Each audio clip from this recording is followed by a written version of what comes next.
The Vikings have 2 games remaining in the regular season, starting with Saturday night's game at Lambeau Field.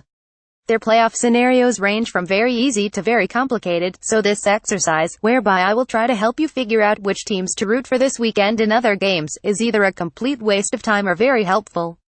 Either way, let's sort it out. The Vikings control their own destiny in terms of grabbing at least the number 2 seed in the first round bye that goes with it.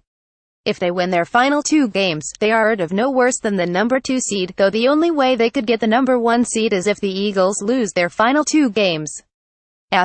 Just by winning Saturday at Green Bay, where Minnesota is favored by 9 points now that Aaron Rodgers has been placed on injured reserve, the Vikings would have a 99% chance of grabbing a first-round bye, per 538.com. That said, there would still be helpful things in other games that could happen Sunday and Monday. And if the Vikings lose on Saturday, that's when things get even more intriguing and complicated. Here are the 6 games to outside of Vikings, Packers, which remember is Saturday night and will be done before any of these others begin.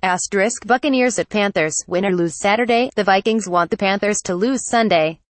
Carolina has the best chance to steal that first-round bye from the Vikings based on a head-to-head win a couple weeks back.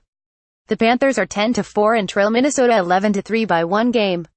The Vikings win Saturday and Carolina loss Sunday would clinch a first-round bye for Minnesota. But Carolina is a heavy favorite over Tampa Bay. Falcons at Saints, here's where it gets complicated. If the Vikings lose Saturday and Carolina wins Sunday, fans probably want the Saints to win this game. That might seem contrary to logic since New Orleans is battling the Vikings for a bye, but the Saints are tied for their division lead with Carolina right now, and both have 10-4 records. If the Saints and Carolina finish tied at the end of the season, New Orleans wins that tiebreaker for the divisional.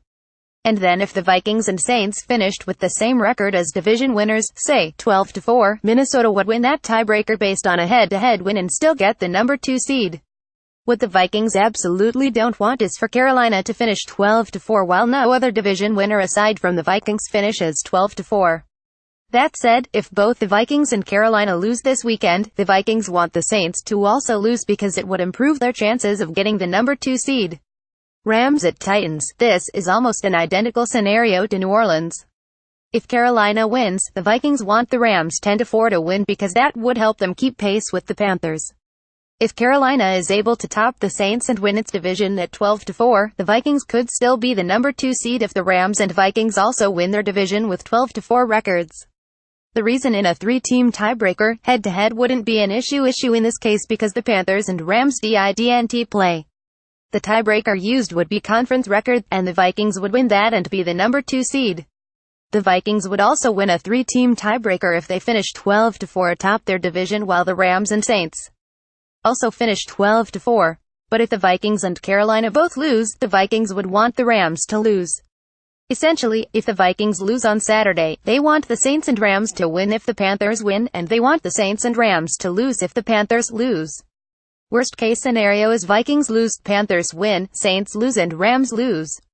That would bump the Vikings' odds of getting a first-round bye down to 67% going into the final weekend. Minnesota would then be dependent on Atlanta beating Carolina in the season finale in order to get a bye. Raiders at Eagles, this one is simple. If the Vikings win, they want the Eagles to lose in order to keep the shot at the number 1 seed in play. An Eagles win this weekend, or a Vikings loss, would eliminate that chance. Lions at Bengals, Seahawks at Cowboys, neither of these games have a direct bearing on the Vikings' seeding since all 3 are essentially battling for wildcard spots and are all long shots to make the playoffs. If you had a preference, though, you might want the Lions to win, which would damage the chances of both Seattle and Dallas to make a run. Seattle isn't the team it used to be, but the Seahawks could still be dangerous in the playoffs. Dallas gets running back Ezekiel Elliott back this weekend and could be a tough matchup for someone if they can squeeze into the postseason.